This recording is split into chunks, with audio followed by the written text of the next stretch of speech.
전도서 소개. 전도서라고 하면 헛되고 헛되며 헛되고 헛되니 모든 것이 헛되도 다라는 말씀이 떠오르는데, 이 말로 시작해서 이 말로 마친다고 할 수 있습니다. 실용적인 지혜의 말씀인 잠언을 읽다가 전도서를 읽게 되면 혼란이 옵니다.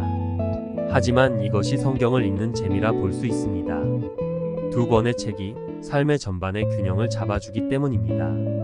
그러기에 잠언만 읽으면 안 되고 전도서도 함께 읽어야 하는 것입니다.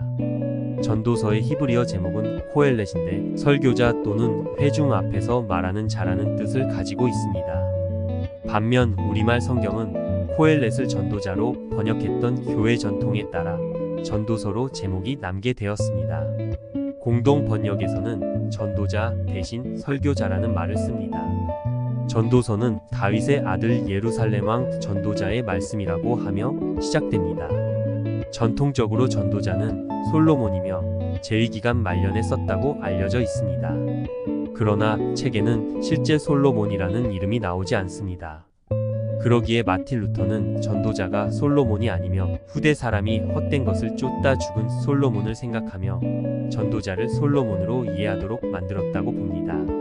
또한 많은 학자들이 후대의 사람들이 무명 작가가 쓴 이 책의 권위를 더하기 위해 지혜의 대표격인 솔로몬을 내세웠다고 주장하기도 합니다. 전도자가 실제 솔로몬인지 아닌지 확실하지 않지만 전도서의 저자는 전도자가 솔로몬으로 이해되도록 솔로몬이 연상되도록 썼다는 것에는 동의합니다. 그럼 전도서의 저자는 누구일까요? 1장 12절부터 12장 7절에서 전도자는 자신을 나 전도자는 내가 등의 1인칭으로 지칭합니다. 그러나 책의 서론과 결론을 이루는 나머지 부분에서는 또 다른 익명의 지혜 선생이 전도자가 이르되와 같이 3인칭으로 전도자를 소개합니다. 그러니까 전도서에는 전도자의 말과 이 익명의 지혜 선생의 말이 공존합니다. 전도서의 저자는 후자일 가능성이 높습니다. 우리는 전도서를 읽으며 전도자의 인생 철학을 논평하도록 인도받습니다. 즉 전도서를 완전히 이해하려면 전도자의 메시지와 익명의 지혜 선생의 메시지를 분리해서 평가해야 한다는 것입니다. 익명의 지혜 선생의 메시지가 전도서 본문의 앞뒤를 감싸고 있기 때문에 프레임을 이룬다고 하여 학자들은 그를 프레임 서술자라고 부릅니다. 먼저 전도자의 메시지를 한마디로 요약하면 삶은 헛되다입니다. 헛되다는 말을 40번 넘게 사용하여 어떤 학자의 표현처럼 헛된 인생 예찰론을 펼칩니다. 이것이 그가 해 아래 모든 것을 인간 지혜와 세상의 관점을 가지고 관찰한 결과입니다. 삶의 모든 업적이 헛되다고 지적합니다. 지혜가 많으면 번뇌도 많아 지혜도 헛되고, 이래서는 가진 재주로 이웃의 시기를 받으니 일도 헛되고, 쾌락을 누려보았으나 그것도 헛되고, 부자는 부요함 때문에 잠도 제대로 자지 못하니 부를 누리는 것도 헛되고, 권력에서 의미를 찾으려 했으나 그것도 헛되며 그 외 재물을 모으는 것, 장수하는 것, 유한한 생명 등 헛됨을 말합니다. 그는 때를 분별할 수 없는 수고도 헛되고 죄악과 불의 등으로 인해 삶이 무의미하다고 결론을 내립니다. 그러면 이 헛된 세상에서 어떻게 살라는 말씀입니까? 전도자는 완전히 비관론자는 아닙니다.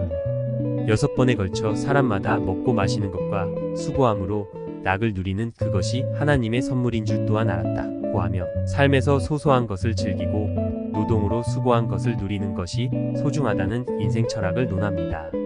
여기에 동의하시는지요? 마지막 부분에 진짜 전도서를 쓴 익명의 저자의 목소리가 등장합니다. 그는 한계가 있는 인간 지혜로 인생을 보면 전도자의 말이 맞다고 동의합니다. 그러나 그것이 인생의 전부가 아님을 지적합니다. 해 아래에만 삶이 있는 것이 아니라 해 위의 것을 찾아야 함을 가르쳐 줍니다. 그것이 12장 8절에서 14절에 잘 드러나 있습니다. 저자는 인간의 본분을 말합니다. 하나님을 경외하고 그의 계명을 지키는 것의 중요성을 가르쳐 줍니다. 하나님께서 인간의 모든 행위와 은밀한 일을 선악간에 심판하시기 때문입니다. 이러한 진리가 없다면 전도자 말대로 우리의 삶은 헛될 수밖에 없습니다. 우리는 우리의 지혜가 아니라 하나님의 관점에서 본 지혜로 인생을 조명해 볼 필요가 있습니다. 그러면 헛됨을 극복할 수 있는 진정한 의미의 인생을 발견할 수 있을 것입니다.